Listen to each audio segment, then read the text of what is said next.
देखिए, ये सारी जो बातें आ रही हैं वो सोर्सेज बेस्ड आधार पे आ रही हैं। कोई भी कैबिनेट मंत्री ने इसका पुष्टिकरण नहीं किया है। तो जब तक ये जो भी चेंजेस आ रहे हैं, अमेंडमेंट्स ला रहे हैं, जब तक वो पार्लियामेंट के पटल पे नहीं रखा जाता, as a member of parliament and as a spokesperson मैं मानती हूँ कि इस पर प्रतिक्रिया देना सही नहीं होगा। और सब जानते हैं कि भारतीय जनता पार्टी की आदत डिरेल करने की है। जो देश के सामने जो गंभीर मुद्दे हैं उनसे ध्यान भटकाने के लिए पार्लियामेंट चल रहा है, पार्लियामेंट में बजट का सत्र चल रहा है, बजट के ऊपर बहुत सारी टिप्पणियां आम आदमी भी कर रहा है, तो उससे ध्यान भटकाने के लिए, अपनी विफलताओं से ध्यान भटकाने के लिए उन्होंने एक नया शगुफा छोड़ा है।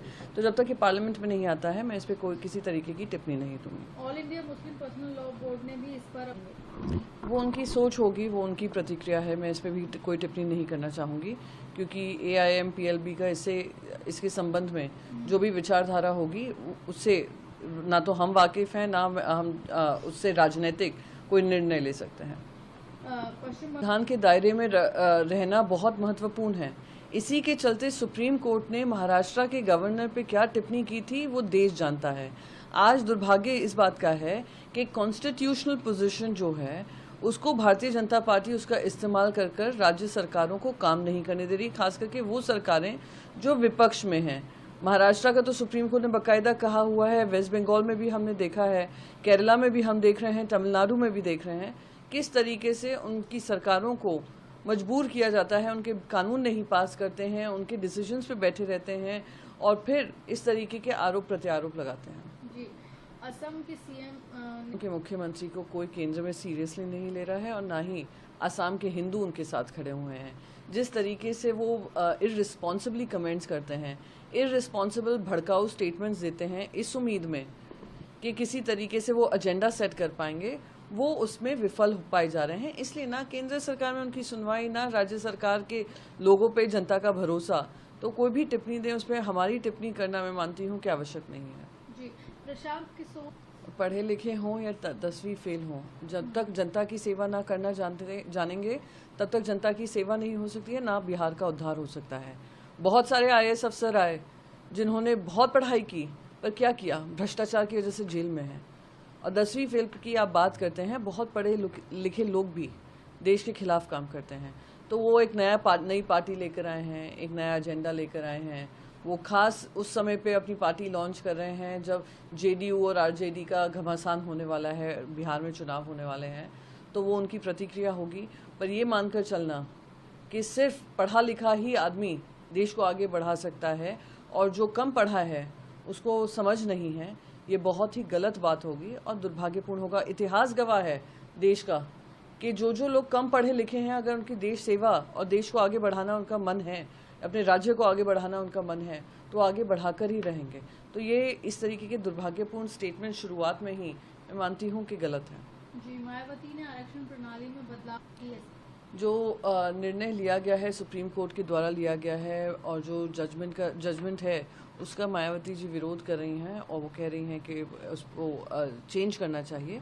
तो मैं इस पर टिप्पणी नहीं देना चाहूँगी क्योंकि वो जुडिशियल पर्व्यू में है और क्या फाइनली आउटकम होगा कि रिव्यू पिटिशन डालने की बात चिराग पासवान जी भी कर रहे हैं। तो देखते हैं आने वाले समय में क्या होता है। देखिए, असम में बाढ़ आई हुई है, 100 से ज़्यादा लोग मर चुके हैं और इनको पश्चिम बंगाल पे टिप्पणी करनी है।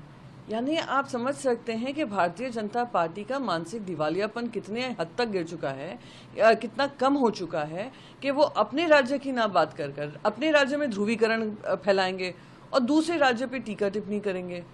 तो उनसे कहिए कि असम उनकी जिम्मेदारी है। असम, भारतीय जनता पार्टी ने उनको असम का नेतृत्व दिया है, उस पर अगर टिप्पणी करेंगे तो शायद असम की जनता का भी भला होगा। जो फ्लड सिचुएशन वहाँ पर है, क्या लोग उससे अवगत नहीं हैं?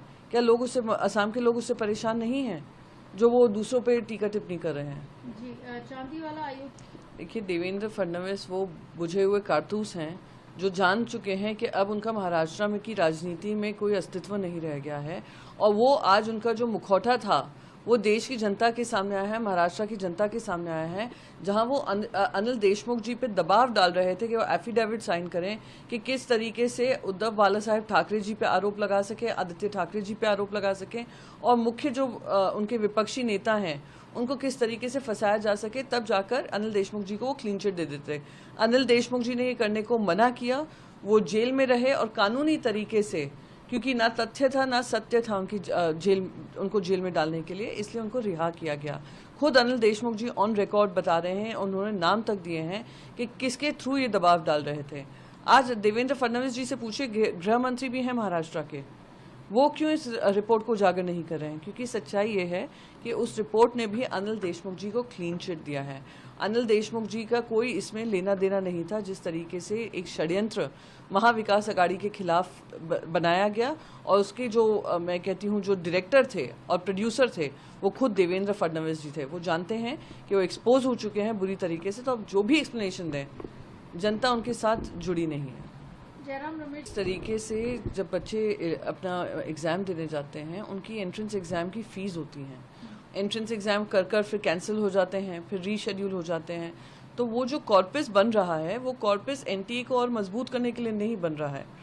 वो दुर्भाग्य इस बात का है, जो जयराम रमेश जी पार्लियामेंट्री क्वेश्चन के आधार पर जो जवाब मिला है उससे स्पष्ट हो रहा है कि और पुख्ता और मजबूत करने के लिए एनटीए का काम नहीं हो रहा है।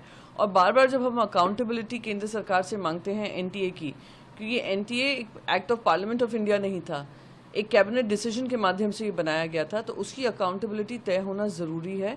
और ये जो पार्लियामेंट्री क्वेश्चन से जवाब सामने आया है उससे स्पष्ट हो गया है कि जो पैसा वसूली हो रही है स्टूडेंट्स से, उनको स्टूडेंट्स को एक फ्री एंड फेयर एग्जामिनेशन का चांस नहीं दिया जा रहा।